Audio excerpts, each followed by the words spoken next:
حضرت عائشہ رضی اللہ عنہ بیان کرتی ہیں، نبی صلی اللہ علیہ وآلہ وسلم کا جب وصال ہوا تو آپ صلی اللہ علیہ وآلہ وسلم کا سر مبارک میری تھوڑی اور سینے کے درمیان تھا، اور نبی صلی اللہ علیہ وآلہ وسلم کی موت کی سختی کے بعد میں کسی پر موت کی سختی کو کبھی برا نہیں سمجھتی۔ مشکوٰۃ المصابیح حدیث نمبر 1540۔ حضرت ابن عباس رضی اللہ عنہ سے روایت ہے کہ نبی صلی اللہ علیہ وسلم ایک اعرابی کی عیادت کے لیے تشریف لے گئے۔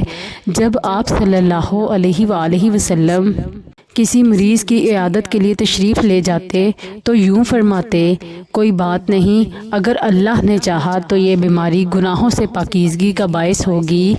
آپ صلی اللہ علیہ وسلم نے اسے بھی یہی فرمایا، کوئی بات نہیں، اگر اللہ نے چاہا تو یہ بیماری گناہوں سے پاکیزگی کا باعث ہوگی۔ اس اعرابی نے کہا، ہرگز نہیں، بلکہ بخار ایک بوڑھے شخص پر جوش مار رہا ہے، یہ تو قبروں تک پہنچا کر رہے گا۔ نبی صلی اللہ علیہ وسلم نے اس کی یہ بات سن کر فرمایا، ہاں یہ ایسے ہی ہوگا۔ مشکوٰۃ المصابیح حدیث نمبر 1529۔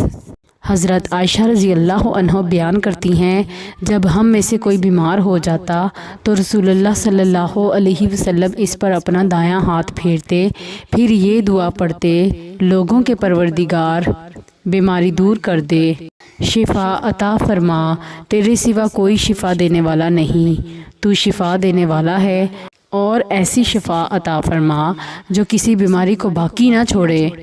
مشکوٰۃ المصابیح حدیث نمبر 1530۔ حضرت عائشہ رضی اللہ عنہ بیان کرتی ہیں، جب نبی صلی اللہ علیہ وسلم بیمار ہوتے تو آپ صلی اللہ علیہ وسلم معوذات پڑھ کر اپنے آپ پر دم کرتے اور اپنے جسم پر ہاتھ پھیرتے۔ جب آپ صلی اللہ علیہ وسلم مرض الموت میں مبتلا ہوئے تو پھر میں آپ صلی اللہ علیہ وسلم کو معوذات پڑھ کر دم کیا کرتی تھی، جو کہ آپ صلی اللہ علیہ وسلم اپنے آپ کو دم کیا کرتے تھے، لیکن میں نبی صلی اللہ علیہ وسلم کا ہاتھ آپ صلی اللہ علیہ وسلم کے جسم پر پھیرتی تھی۔ اور مسلم کی روایت میں ہے، فرماتی ہیں، جب آپ صلی اللہ علیہ وسلم کے اہل خانہ میں سے کوئی شخص مریض ہوتا تو آپ صلی اللہ علیہ وسلم معوذات پڑھ کر اس پر دم کرتے تھے۔ مشکوٰۃ المصابیح حدیث نمبر 1532۔